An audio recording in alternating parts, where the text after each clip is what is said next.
Assalamualaikum dan salam sejahtera. Hari ini kita masuk untuk 1.2.2. 1.2.2 menentukan titik pusingan sesuatu lengkung maksimum atau minimum dengan menggunakan kaedah pembezaan peringkat kedua.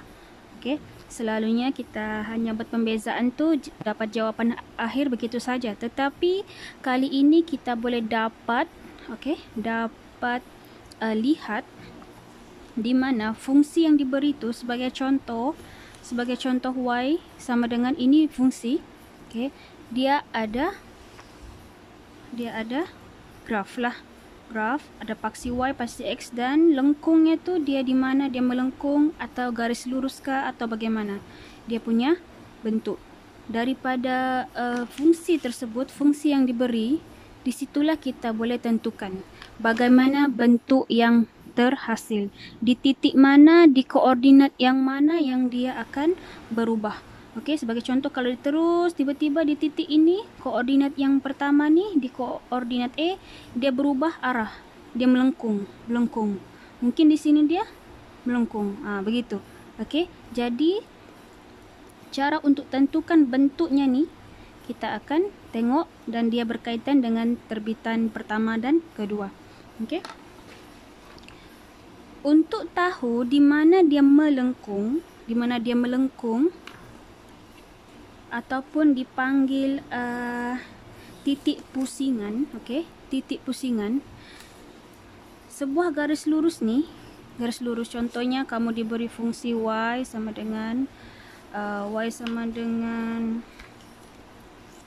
x kuasa 2 tambah 1. Okey, sebagai contoh yang ini, kamu mahu tahu di mana dia ada titik pusingan atau tidak. Okey, titik pusingan ni berlaku hanya pada terbitan pertama lah, di y, di x. Kamu boleh tentukan, kamu boleh dapat tahu di mana dia mempunyai titik pusingan, iaitu terbitan pertama sama dengan kosong. Dia terjadi begini. Kita boleh kenal pastilah apabila kita buat terbitan pertama dan kita bagi sama dengan nilai kosong, titik pusingan lah.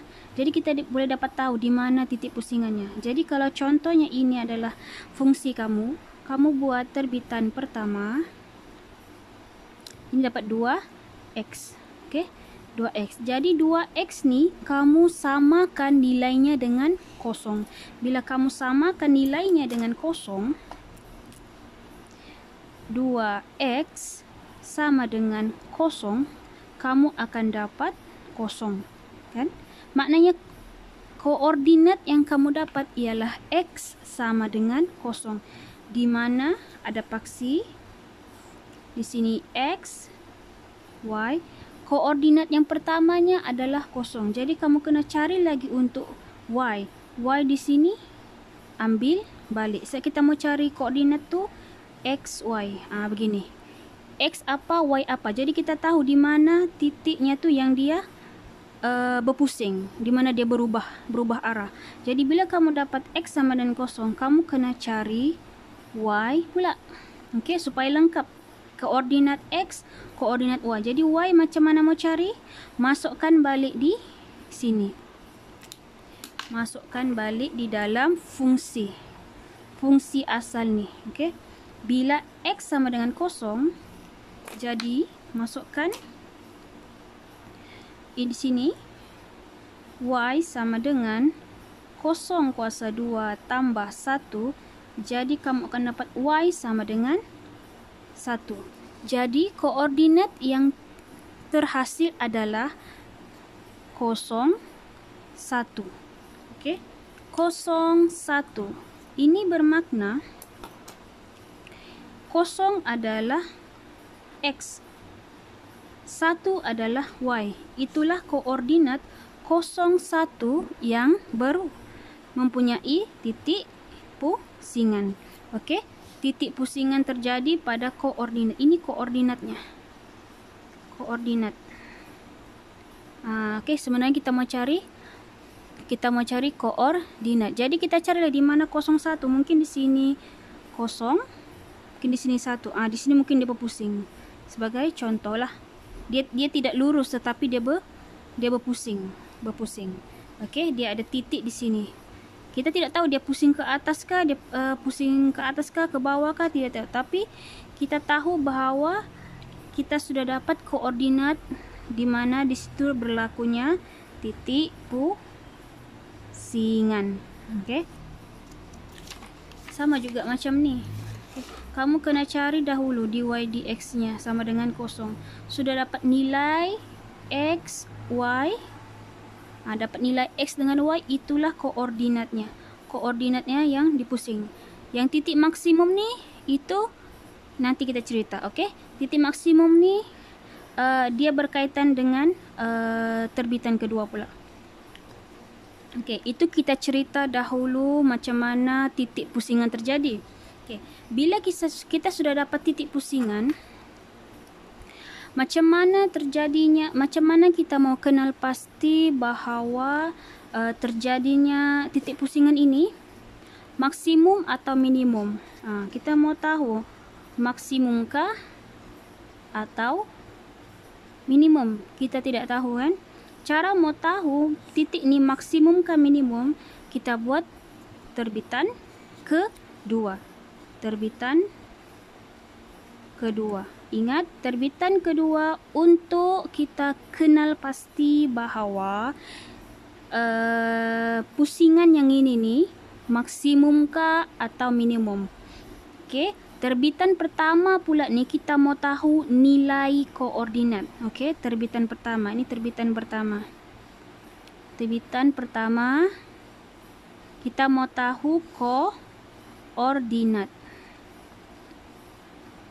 Okey, terbitan pertama kita buat sebab kita mau tahu koordinatnya. Kita dapat sudah koordinat 01. Tapi kita tahukah bahawa dia ni maksimum ke minimum?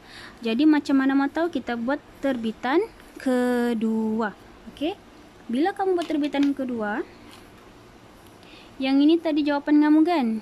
Terbitan pertama. Okey, di sini terbitan pertama sama dengan 2x. Bila kamu buat terbitan kedua pula